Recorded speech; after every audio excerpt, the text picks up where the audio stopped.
Sekeres and Price from Wall Center, and we welcome in our Wednesday NHL insider from the Darren Dreger Hockey Podcast and TSN. It's our buddy, Mr. Darren Dreger, who was kept busy on insider trading yesterday by these Vancouver Canucks. How you doing, Drex? I'm doing well. People think that our jobs are easier when things aren't going well for Canadian clubs, and we've got a lot more meat to kind of sink our teeth into, but that's not always the case. As I'm reminded every single day, no different than our jobs, right? You're sensitive to that when you're talking about people's livelihoods and whatnot. So, I look at the Vancouver Canucks. I think they're a better team, as most do, than what we're seeing on the ice. And it's still early, and I'm buying what they're selling. It's just, as was reported, I know that they're in a danger zone here where all of those tough decisions are soon going to be on the table. When you call sources on a struggling team like this, whether it be a coach, an AGM, or a GM, do you find that they like to vent to you, and often off the record, but do you find they like to talk about it just to get it off their chest, or are they clamping down because they just want to put their head down and get through it all? Yeah, a little of both, Blake. I've had multiple examples of both experiences. When things go quiet and people that you have relationships with, that you've worked with for many, many years, aren't responding or don't want to talk, well, then they're in the mud. They're in the thick of it, and they're about to do something fairly drastic, which was the word that I used in insider trading on Tuesday. When they're talking, they're venting a little bit, but they're talking through the scenarios, and some of that is self-healing, but some of that is making sure, especially the experienced executives, that a guy like me understands all of the dynamics that are in play here. Yeah. You're never going to have someone, unless they're right there, and then chances are, if they're right there, they're not talking, who will say, look, I don't have a choice. If it doesn't turn around in the next 3 games here, I'm likely going to have to dump my coach, or I'm going to have to trade this piece or that piece, things I don't want to do. That almost never happens. So you get the more broad parameter approach as they kind of make their way through it as well. You brought up a deadline there, Matty, sir. 1 second. Yep. I've thought that these 2 games are massive. So you brought up a fictitious scenario of if something doesn't happen in the next 3 games.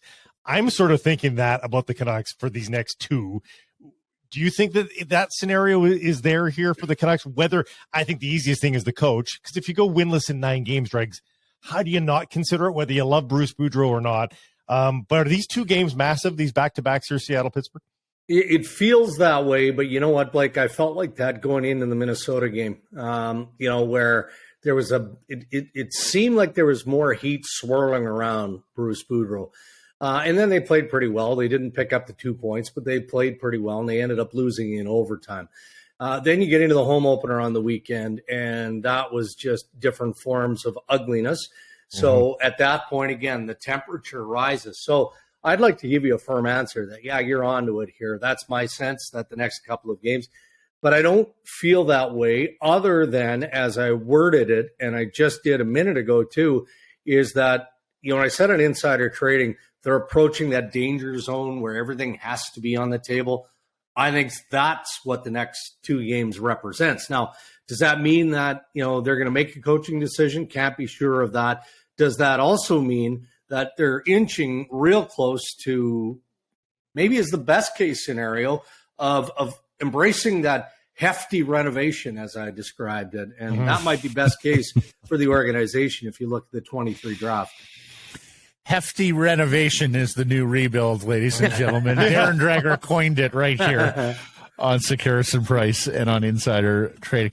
Somebody mentioned to me, Dregs, that don't be surprised if they just make Bruce coach this out. That they wouldn't necessarily have their guy that they want maybe available in season here. And Correct. So that would be a summer thing. So why bother moving on the coach unless it's, unless you think you absolutely need to get back in the playoff chase, or unless there's a good business case for it, and just let Bruce coach it on out here until your guy is ready. Is that scenario plausible here? Because we have talked about how Mike Yeo could be an interim if they need him. Yeah, it does make some sense. It does. If you're going to Mike Yeo and replacing Bruce Boudreau, then you're letting the players off the hook entirely, and you're stating that Bruce Boudreau was the bigger part of the problem. And I don't understand that to be the case. their shortcomings in how this team is coached and prepared. Yeah, I think that's been well documented, right? The systems that this team doesn't seem to want to embrace, the structure that they seem to struggle with, particularly late in games. You want to pinpoint coaches, but at the end of the day, it's up to the players that have to execute. We've talked about it. I don't think it should be overlooked that they're still paying Travis Green. If you cut bait on Bruce, I don't know the exact details, but he's over $2 million a year, right, for this season. Boudreaux. What was Travis Green? Around $3 million? I mean, it's a lot of money to pay guys who are no longer coaching your club.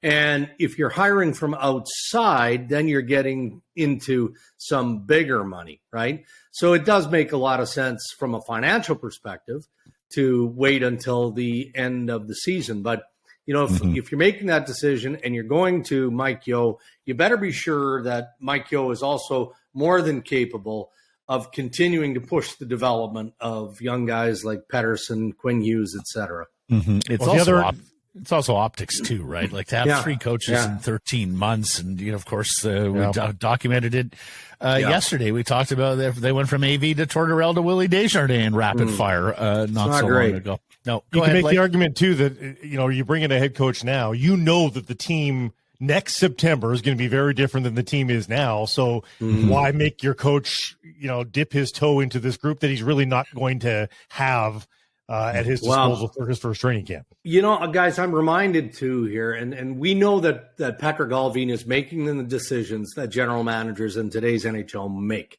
So let's not forget about the general manager in all of this. But I'm reminded back when the Carolina Hurricanes drafted Eric Stahl. Jim Rutherford was the general manager. Paul Maurice was the head coach. And Paul has told me this story before years ago. But that year, when Carolina put themselves in that position, they actually started pretty strong, I believe, in the season, and things went sideways.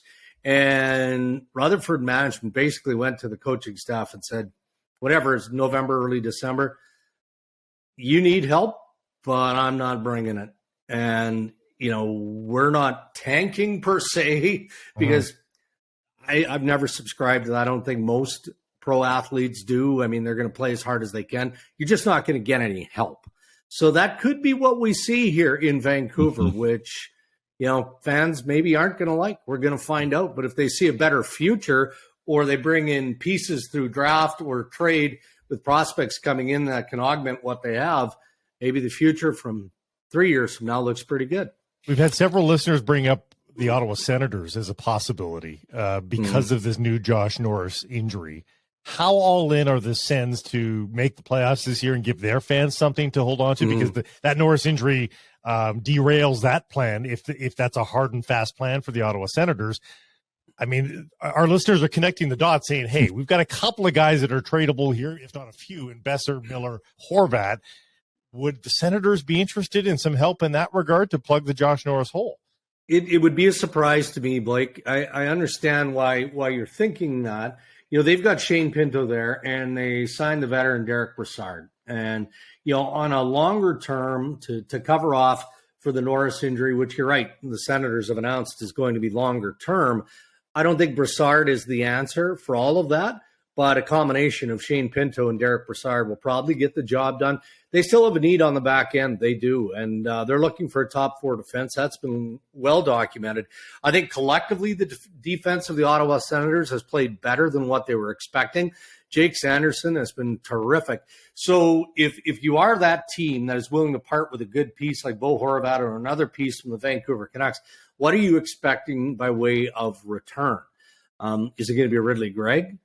Probably. Shogard, good young goalie. I mean, Ottawa has some pieces that teams are swirling about, and that's honestly why I believe the Jake Chychrun trade hasn't happened with the Arizona Coyotes, is because some of the prospects, if not young NHL players, that Bill Armstrong and the Coyotes continue to push for, if I'm Pierre Dorian, they're just not available. So those same pieces would likely be targeted by Vancouver or others, and it seems unlikely. You mentioned on Insider Trading yesterday collecting draft picks if the Canucks were to believe this season is lost and start trading off pieces. It caught my ear, Dregs, just because two management groups in a row here have talked about players of a certain age, and it seems like Vancouver has always more targeted the younger player than draft picks when making those sorts of deals. But this 23 draft class is really, really strong. So you've heard specifically then, I just wanted to follow up on that draft picks would be the apple of their eye, in fact, over young players. If things I wouldn't say over young players. Okay. It always depends on who that young player is. As Rutherford has mentioned more than a few times now, they are okay with the notion. Oh boy.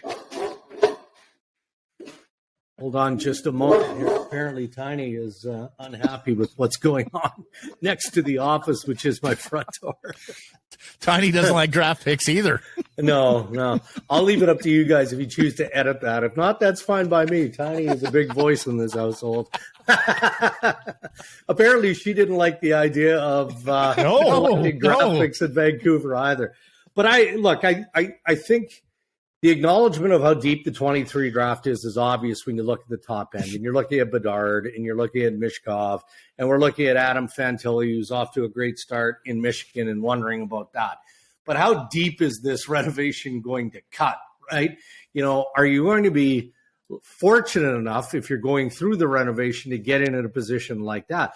Or if you collect draft picks, maybe you can turn those those draft picks into the young players. I just think when or if Vancouver gets to that place where they're embracing that form of direction, then they have to be open for business, and you can't close the door on the idea of collecting draft picks. A popular Canadian fear, Dreger, is that the superstars in these Canadian markets will only put up with the losing or in the case of Matthews and McDavid, the first round hump for so long. And they're going to want out. Yeah. And people are starting to bring that up. Again, it's not based on any particular thing about Elias Pettersson, because he's the one guy that isn't extended long term.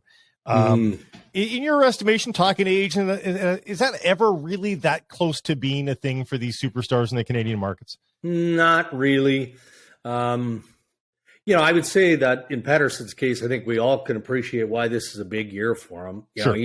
He's got to find his way. He's got to take that next step towards becoming a star, an everyday star in the National Hockey League. Is he getting there?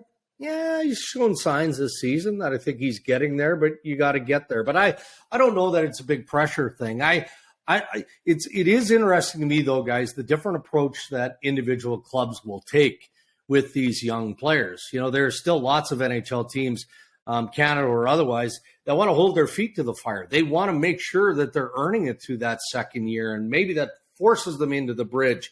Whereas some other teams will hand out that 7-year contract, as the Buffalo Sabres did with Matthias Samuelsson, thinking that, all right, well, it's 4 and change on an annual average salary right now. If he continues to play the way we hope that he does 3 years from now, he's going to look like a terrific bargain. There's always going to be that back and forth gamble here. Is Horvat the first to go if they're taking it down, given that he's unrestricted? And have you heard anything about contract discussions there? I haven't, Matt. And it's quiet there. And really, that's all the messaging that you get back when you inquire is nothing new. First to go, you'd have to have a lengthy conversation with the people at Newport Sports, I think, just to find out exactly what it is that contract is going to look like, and maybe have it done, right? You'd have permission to speak with the agent on record, just so you know what you're doing. Otherwise, you're not going to be willing to put yourself in the same situation the Vancouver Canucks are in right now. So it feels a bit of a stretch that he'd be the first to go, but he'd be of interest. Yeah. I mean, he's not that far removed from a 31-goal season. 27 years old. It was last year, Rex. Yeah, 27-year-old centerman. Plays the game the right way. So there'd be interest, but it would take some negotiating. So you think the interest would be more about getting Bo and signing Bo than just as a pure rental? Yeah, and I can tell you, and I'm not being critical of management here, I understand why they did what they did. And they would have done it with Horvat if they didn't do it first with JT Miller. But the critics out there, the rivals around the game, are sitting there going, geez, I wonder, why'd they jump JT Miller so fast? Why did they, go after Mikheyev in the fashion that they did and all that? Well, I mean, they did it because they believed, even though their defense, was questionable and has been decimated mostly because of injury, that they were going to pick up where they left off last season and they were going to hit the ice in full flight. And that just hasn't been the case. So it's easy to pick at the carcass and look at the deals that you made as opposed to the ones that you didn't and find criticism. Eric Stahl, the second overall pick in that amazing 2003 draft to Jim Rutherford's Carolina Hurricanes. One of 4 guys in that draft to play 1,200 games, and there are 4 guys who are probably going to get over 1,200 games this year in Suter, Carter, Pavelski, and Perry. Marvelous stuff, Darren. Thanks for the time here today. We'll catch up next Wednesday. All right, guys. Have a great week.